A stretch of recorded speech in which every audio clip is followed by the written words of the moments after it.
Good morning, Martyn. How you doing? Very well, thank you. Neil, yourself? Yeah, very good, mate. Thanks. We're probably the busiest December on record for us, and I'm sure it is for you. We haven't slowed down yet. Well, I haven't got a lot to compare it to, really. Just starting up last year, so it's a bit different. Compared to what I've got on now, but yes, positive. I think for that at the minute, anyway. Yeah, no, cool. So thanks for coming on today. I just wanted to basically have a sort of little mini interview, have a chat on camera, and obviously there's a lot of people thinking about going self-employed at the minute or starting their own business. I can't stand this self-employed buzzword. I think it's a business partnership. At the end of the day, you're starting your own business. But that's something, you're one of our original partners, and that's something obviously you've been doing for a little while now.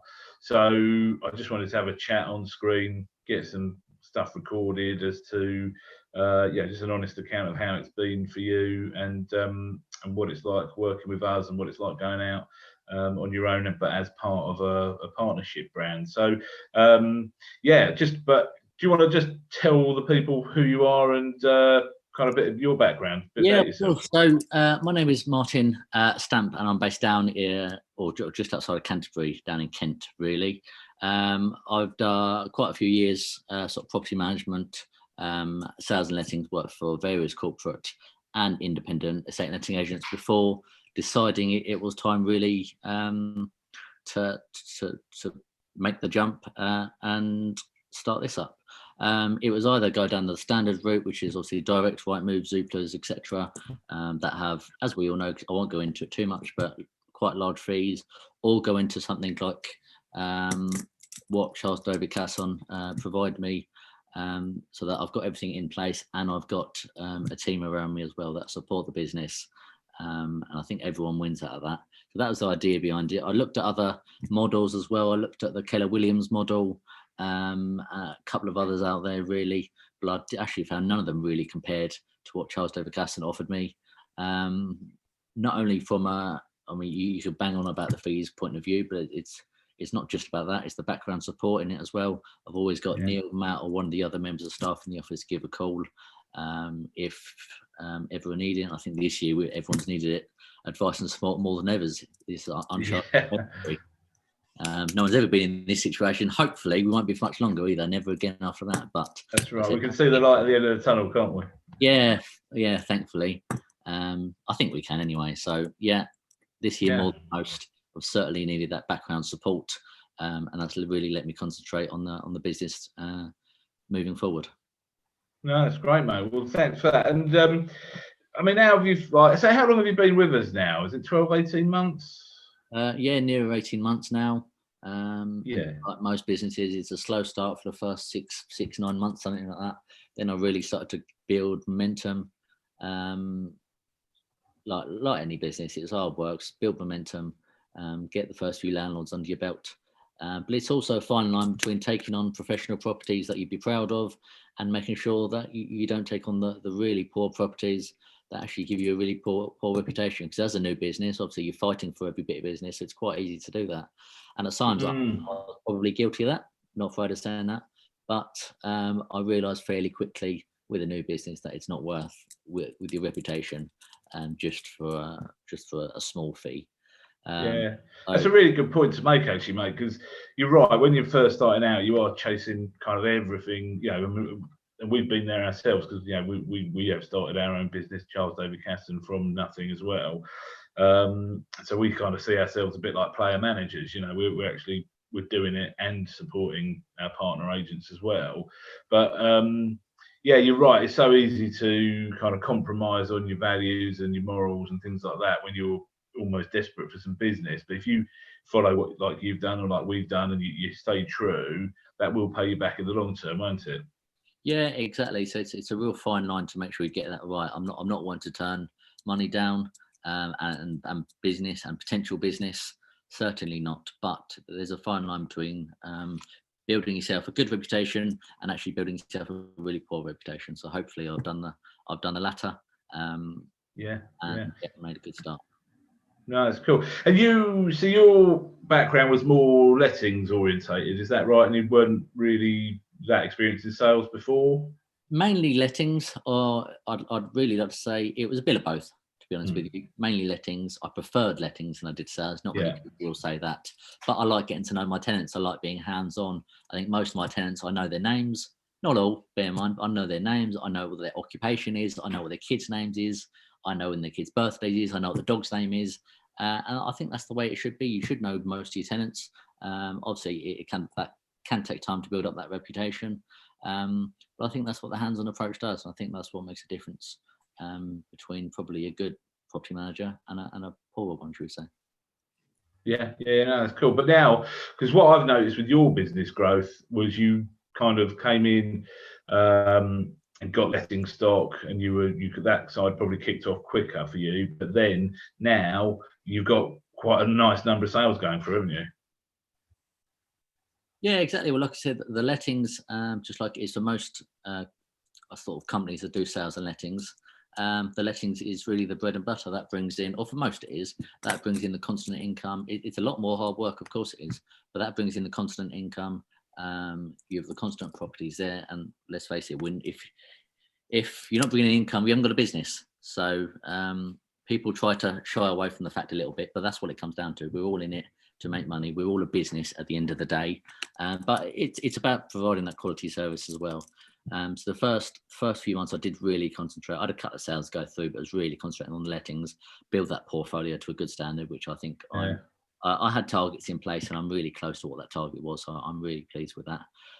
There's been ups and downs, especially this year. I couldn't have really done it at a worse time. Been ups and downs. But also because of this year, obviously with the stamp duty cuts and everything else, that's why a lot of people have put their properties on the market. That's why I've got more sales on than I did originally. So there's pros and cons to this year, and certainly to building up your business.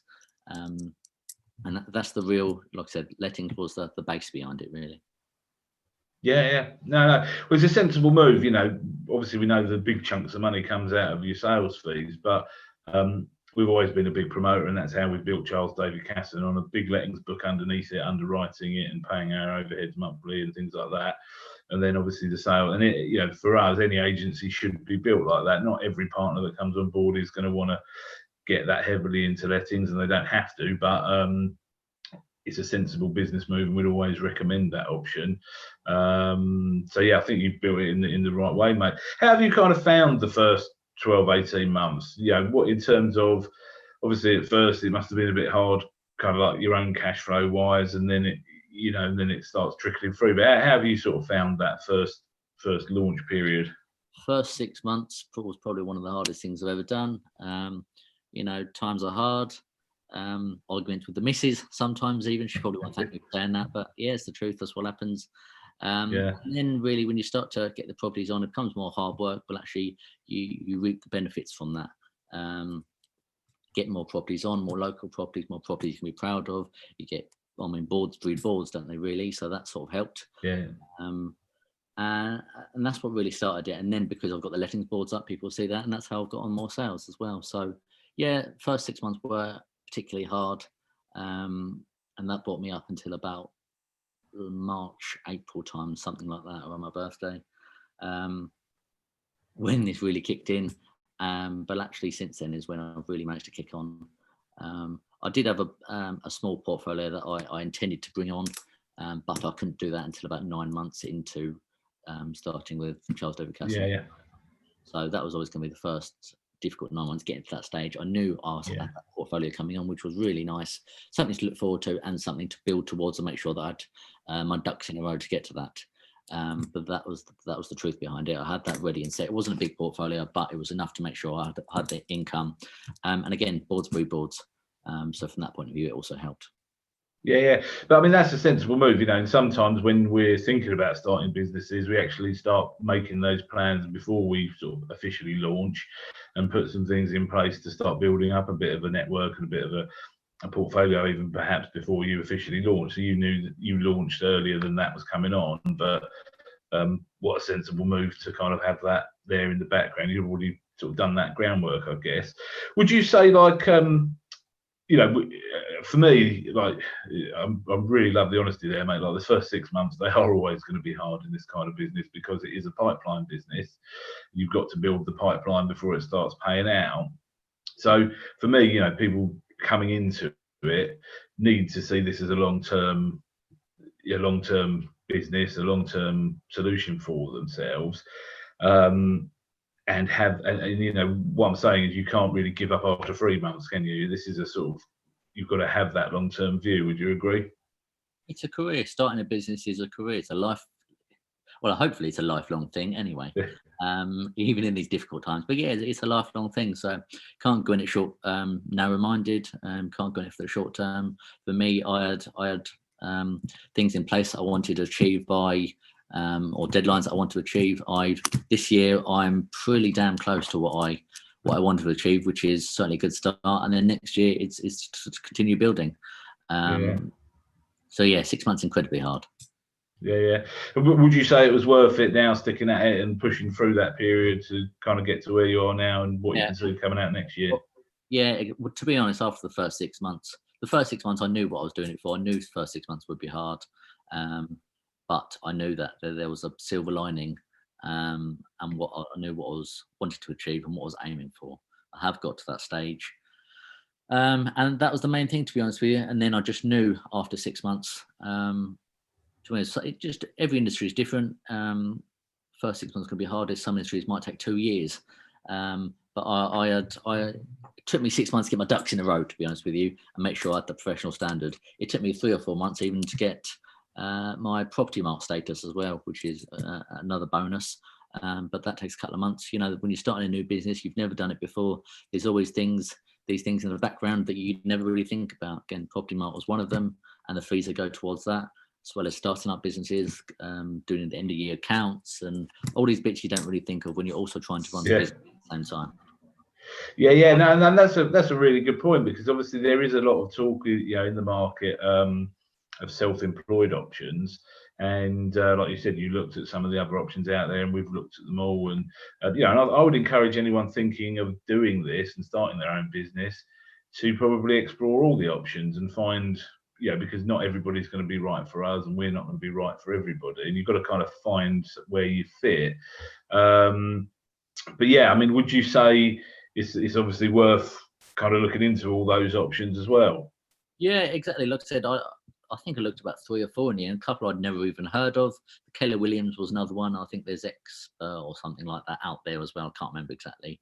They were yourselves and the other 2 were the 3 that I looked at. And in the end, it was a toss-up between the 3. But actually, with Charles David Casson, I felt there was the independent network behind you as well, which is supportive. You're always on the end of the phone, whereas before, I think if I called Keller Williams, again, I don't know, I didn't look into it enough, I'd probably get to a network of people and never speak to the same person again, or very rarely, should we say. Whereas you, I mean, we're on Facebook, we speak every couple of days, really. If it's not yourself, it's Matt or one in the team, or the team are always emailing me on a daily basis, which is always useful. And I also like to think that I probably contribute, and if there's new legislation come out, we speak about it often. If you haven't seen it, I'm sure I'd forward it to you, and the other way around. So from that point of view, it's good. And there's also the softwares behind it as well. Really, I looked at you. There was a couple of bits there. Good Lord was a big one of them. I'd used Good Lord in a previous agency, and like I said before, starting up a business was hard enough as it is, but starting up new softwares at the same time was going to be even harder. Good Lord was one that saves, as an agent, a lot of time. It's really worth going for. And this isn't a promotion for Good Lord, by the way. From my point of view, it was another reason on top of the reason I was going for you, to be honest with you. But that is the truth. Starting up a new business is hard enough, but having a software that you've already used and that not something else that you don't have to learn is a good thing. The COM software I'd used in it previously as well, so that's a bonus. But I also knew I had the background support of CDC behind me as well. That's cool, mate. What do you think the main benefit of working with us is for you? What a question. It's got to be the background support, I think.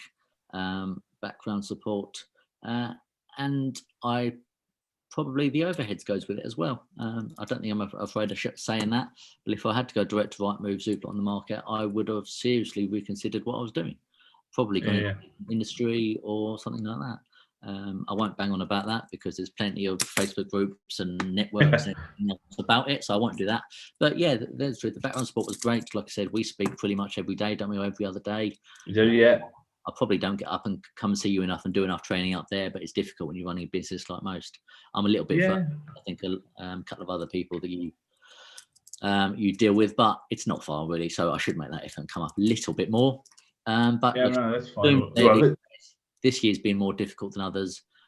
Just going back to obviously the question that you asked, yeah, it's got to be the background support, the networks and CRMs and softwares in place already there, straight for me to come in, learn it straight away, and I can crack. If I set up with you, I could have referenced a tenant the very next day if I needed to, which was really good, and it meant I could really get going straight away without any hold-ups. No, that's great. Well, yeah, and that's the idea behind it. It's a business partnership. We're, we're here to support you guys and, help you grow and sort of help. Yeah, the other thing we like to think is that we can help you do. We've learned where not to spend money sometimes and where not to. We've made a lot of those mistakes in our early days. We can kind of help our partners not to make those same mistakes. So you're right. The idea is it's a plug and play option. We've got all the systems, the technology there already. We've got more of that coming next year, and it's it's a chance for people to get involved and start their business. But it is, that's the important bit. It is your own business, isn't it? It's not, you don't work for me. You have a business partnership with me, but you don't work for me. You work for yourself, and if you want to be, you don't have to be in the office at 9 o'clock every day. Do you know what I mean? So it's kind of, the point I'm making is it is a business. It's your business, not mine. Exactly. And to be honest with you, most of the time I'm not there at 9 o'clock every day because there's family life as well. Sometimes I have to drop the missus to work, but chances are at 10 o'clock at night, I'm probably in front of the computer, sending emails, doing end of the year accounts or something like that. There's always something to be done. I'll just ask my missus. She's not. Just ask my missus. That's what it's like. Yeah, and we do say, it's a flex. When you run your own business, you have flexible working, but it's important to say that doesn't mean it's easy, does it? That doesn't mean you're not working. It just means, like you say, if you want to go and drop the kids at school, you can do that, but you might have to then do that a little bit of work later. So it's flexible, but you're not going to reduce your hours. Flexible is the word. I don't reduce my hours. I work more hours and more days than I've ever done, to be honest with you. But I'm there for the long run and I'm there for the reason. But and you do have that little bit of flexibility, which is good. But it also means that I can be at the office. I can carry out viewings. I can meet my own landlords. I can meet my own vendors. I can meet my own tenants. And all these bits, which in some, if I had a main office with everything else like that, sometimes I wouldn't be able to do. So yeah, it's nice to have that flexibility. But it's from my point of view, it's been more work than it would have been just working for somebody. Yeah. But you can see the rewards in the long term. You're building something of value, and it's going to pay you back in the long run, and it's giving you the lifestyle you want. I could see the rewards from day one. I knew exactly what I was going for. So from day one, I thought, between myself and obviously CDC, I've straight away built this business. Obviously, I've gone down the different route. I've changed the name. I'm Frederick and Co, but I'm powered by Charles David Casson, which is a really nice touch, I think. That was just a name I had. Going around in your head before really starting up the business, the sort of thing that you do before when you're still dreaming, really. So I had Frederick & Co ready and set, but it was just getting everything else in place. Obviously, that's when I came and met you guys. Yeah. No, it's been good. It's been a good journey this first 18 months. I've loved watching your business grow and seeing your new sales going into the pipeline and everything like that. And so you've given me a lot of time, mate. What I want to just say, one last question. What advice would you give anyone else who's thinking of doing what you've done? Work hard, first of all. Work hard. If you are currently working with someone and going, again, I don't like the self-employed model either, or I don't like the expression self-employed. But if you are looking at starting up possibly your own Frederick & Co, Charles David Casson, estate agent, letting agent, whatever it is, work hard, get your ducks in a row before you make that jump. You will make mistakes along the way, but it's in for the long run. And that's what it comes down to. Work hard at the beginning. You can quieten down, but it's 7 days a week. Like, it's not as if I don't turn off at the end of the day, and that's what it comes down to. Yeah, you got to put the graft in at the start, haven't you? That's the reality of it. And it is important to make time for yourself and your family and everything like that as well. And that's something me and Matt have learned over the years, and we encourage our partners now is to switch off a little bit from time to time. But I do appreciate that's easier said than done when you're waiting for your next instruction, and it's exciting doing your own business. So I do know what you mean by that. But no, that's great. I really appreciate your time, Martyn. Thank you very much. It's been exciting. I think 2021 is going to be even better. So thank you very much, and thanks for being so honest. That should really help a lot of people out who are considering going down this route as well. Yeah, cheers, Neil, and obviously thanks for the last 18 months as well. Like I said, I wouldn't have done it if I hadn't found the right model. And I think Charles David Casson works well for myself, and it's lovely having that support in a challenging industry. That's great to hear. Thanks. Yeah, good point. You just brought up, Martyn, with me was that with our model, we don't give an exclusive or restricted postcode territory. Everybody has a what we call like a primary territory where we want you to go out and try and build your business. But what we try to do with our model is not to restrict you, so that if somebody, your friend or family or a referral comes to you in another area, rather than you have to say, oh, you've got to go and deal with so and so down the road, for continuity of service, we want you to still be able to deal with it. And so was that a good thing for you? Yeah, massively. Again, it was another big reason I went for CDC. I have got landlords now with some properties that are sort of 40, 50 miles apart, but that landlord is not going to want to go to 2 or 3 different agents where they'd have to with the different or some of the other models that I looked at. So that was one big reason. Means I could keep that one landlord, all his properties, whether they're 1 mile apart like some of them are, or whether they're 50 miles apart. It was one big reason, like I said, or one of many big reasons CDC had over some of the other models. And it was just another sort of string to add, I suppose. Yeah, no, I'm pleased you mentioned it, because it is something, and often people will say, well, how would that work, if so-and-so is going to start coming into my patch and all the rest of it. And they're not coming into your patch. We're not encouraging people, if you're in Canterbury, for instance, and someone else is in another town in Kent, we're not encouraging you to go sort of marketing in their patch or them to come into yours. But the point is, like you say, continuity of service from a client point of view. They don't want you to say, oh no, sorry, I can't deal with that property for you, even though I'm dealing with this one, because you've got to go and see the franchisee down the road. So our model is built that you can service people, your referrals, your clients, things like that. You can service them kind of wherever they are, wherever they're situated, as long as, of course, you can physically provide the service. So that was a video with Martyn and I earlier today, and thank you to Martyn for his honest opinions on and account of how his journey's been throughout his first 18 months in self-employment. If it's something that you're considering, something you'd like to get some more information on, then please do get in touch with me or my brother Matt Baldock. I shall put a link of how to contact us in the comments, and all the best for 2021.